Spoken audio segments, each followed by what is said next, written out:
What's good, YouTube? And welcome to the house. Vendors are running the heck away from Dragons of Legend, the complete series, and should you be too? I had an interesting conversation that this sealed product may actually go up over time. Dark Magician Girl's on the cover, but should you be spending your money that way while this is getting cheap? Let's talk about it. Also, the singles on this page, I don't think are reflective of the prices you'll see actually on release day. There's very few listers, and as I commonly say, I actually would not shop pre-sales using that TCG player link in the description down below, costing you nothing extra to support the channel directly for the cards you'd already be buying.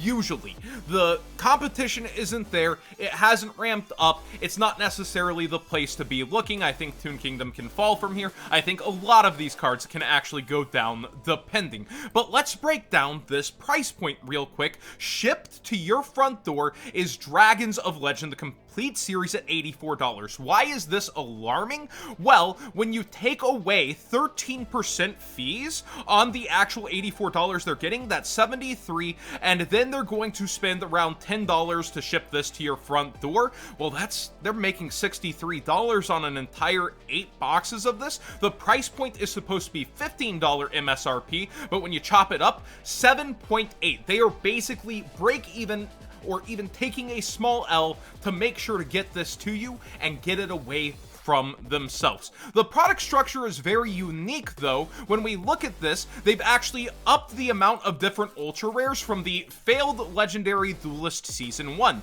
There were only 16 colorful ultras and 4 standard, as I understand. In this one, you'll actually see pretty much everything in ultra rare be able to be that standard ultra, and then the color technology of purple, blue, and green. I have a little gripe that red's not in here, but it seems they're saving that for cards like, you know, 10,000 Dragon, and maybe they're going to do 20th anniversary here in the TCG at some point, so it looks like red is reserved. I just think purple and blue are so close together. Gripes aside, the dice do very well over time in this community. We've seen secondhand dice go for $15, $20, and even Konami's event dice do better than that with the attribute dice, and then you have the spell symbols, trap symbols, those kinds of ones. So I think Timaeus, and maybe even Hermos being more colorful than poor Critias here, they look kind of nice and could go up over time, especially as people hunt to complete those kinds of collections, and you have more of a variety than what led to the failure of Legendary Duelist Season 1, but I still don't think this is necessarily a good long-term hold, even if you're getting here in the cheap price, and I'm going to show you why. The only reasons I would go in on this sealed is if your bankroll is large enough to where you cannot consistently flip your bankroll. You have so much money, you don't know what to do with it, and you're not constantly able to keep it working for you. The second reason would be if you don't have time to commit to trading, buying, and selling, because time is money. If you would, in the time you're going to wait for this and hope for it, you could break even over time, you're going to wait for it to go up and double and triple. Well, if that took 3 years, how many times could you take, say, your $83 and then turn that into 100 and turn that to 120, turn that to 160, turn that and just double it while working? Do you have the ability to do that, or is your time constrained by work and you just want something to sit to the side and you like this as your choice? And the third reason is sometimes my reason. If you're lazy, you're like, yeah, I think I'm just gonna be good doing this and watch where it goes. Now, even then, Dragons of Legend isn't necessarily my pick, and you can see Konami from Legendary Duelist Season 1, where we started with 7 secrets and 16 ultras and then 4 standard. They moved towards 30 ultras trying to fix the ratios, and then they move all the way to 10 secret rares on top in Legendary Duelist Season 2, saying, alright, we gotta make things a little harder to get. Legendary Duelist Season 1 didn't do so hot, and I think I have that pulled up over here to where they're now taking a loss on selling this on the secondary market sealed, and it's just stuck in their stores and they're hoping to get rid of it. But Legendary Duelist is not Dragons of Legend. You have an alternative art to Dark Magician Girl riding Timaeus, one of the coolest cards in the game, am I right? You have Time Wizard of Tomorrow and other classics in the secret rare slots for imports. You've got some conversations here to be had, but I think I would just go for the singles as they bottom out personally. I think that when you're looking at this set, there are better sealed products that have done stronger throughout the year, and I've suggested some throughout this year. Toon Chaos was the next coming of Ancient Millennium, and it was easy to see from a mile away. You have a new rarity, you had also on top of it Toons, which scream Pegasus, and then you have Chaos, one of the most liked typings in all of the game, and thanks to it being a TCG exclusive set, you had more room to move around what could be a collector's rare, unlike Genesis Impact, where we're going to wait and see how they flex those 20 reprints, what's going to get imported like Cyber Emergency, hopefully, and end up in collector rare versus what is not. But Toon Chaos, that was a great one. It's too late to get first edition. There's unlimiteds. I don't know about unlimited, but it's an interesting market to play out.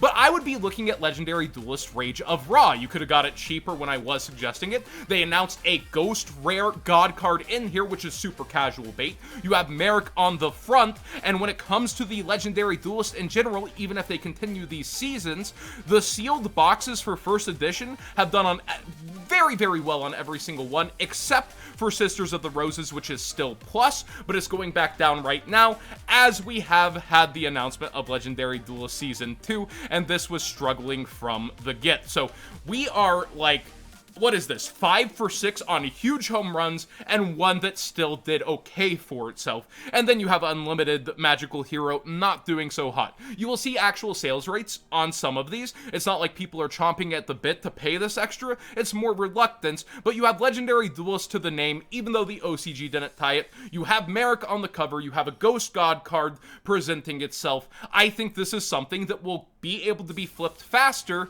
than something like waiting for this to go up, where vendors have already pre-ordered it, hoping that it would turn out really great, really hot in sales, and now in the pre-order window, you are seeing break-even numbers. They're running. They're seriously running, and I don't think they'll be doing that with Rage of Ra. Now, another one that I like kind of is Maximum Gold. Every time they brought gold rares back, or had their first incarnation, I know that's been twice, it's done very well for itself. 2008 Gold Series is now over a decade old, so it's not a very fair comparable, but now it's towards 500, and it's not like it's flying off the shelf. You know what, that benefits charity, nice. And then you see Premium Gold even though, which is now only, what is that, like 6-7 years at this point? 329 and 308 with barely any on the market, and people are going to invest. People like to match collections. I'm going to get every single gold rare sealed and put it together. People actually do that, and they're left not many good options and are waiting for it to appear on market. So now we have another first incarnation of a new gold series. My only fear with this one is that when it comes to Maximum Gold, I feel like we have the new gold technology selling the first one. They could try when they do Gold Series again to one-up this product a year later, like, oh, now with collector rares like the OCG, or now with Prismatic Secrets like the Megadon, or a chase card, something that really throws this one off and doesn't make it look as good as whatever's coming out later. That's my one fear. You can't predict with Konami. You do have to think long-term when it comes to a product like this, where you already know there's a special chase card in this, and it drove it off the market almost instantly, and very few sellers put it back on. But again, I think some of those aren't the most fair comparables, and then core sets have been bangers. When it comes to Phantom Rage, it's looking like Rise of the Duelist. It's looking like you got Tri-Brigade, you got That Escape, you have a huge Beast Monster that's generically good, 3,000 gonna bounce cards. This set is looking nice, not to mention the Gundam guy. This set is looking nice as a whole, and when you are case busting, you get that 50-50 towards a Starlight, and Konami's been on fire with Starlights too. If you can see the future, you can make money. We don't know what the Starlights are gonna be. You're still gambling going in on a core set. That's why I like certain niche side sets, because they have a better history of doing well, and why I kind of look towards them. But there is, if you're busting, you're going in on it, instead of keeping it sealed, core sets are kind of the way to go with the new lottery chase cards that are Starlights. But what do you guys think of Dragons of Legend? My stamp is do not buy, but I also do think it has the potential to go up over time, that vendors are somewhat panic selling thanks to Legendary Duel Season 1, but I also think the singles will bottom out from here, and buying the singles is the cheapest, best way to go if you do not meet, of course, the 3 criteria. Your bankroll being large, you don't have time, but you still want to touch Yu-Gi-Oh! And then I still think there's better products, or if you're lazy. But again, this could age well. This really could, and I think that's a fair argument that everything combined with Dark Magician Girl on the front, yeah, bro, I don't disagree. I just think there's better places to squirrel your money away. Thanks for watching today's Market Watch. Please subscribe if you haven't already. Give this video a thumbs up if you enjoy it. And I don't always push a product. When it comes to products, I like to assess and think, what is its potential future? What are you doing with it? Are you keeping sealed? Because for the first time, Konami's been doing so great with sealed this year in a long time that it has been plausible to shove and push away sealed and make money off that. It's a very interesting thing that's happening, but I don't think that this is the one you want to go for unless it's ultra long term and then you have better uses of money still.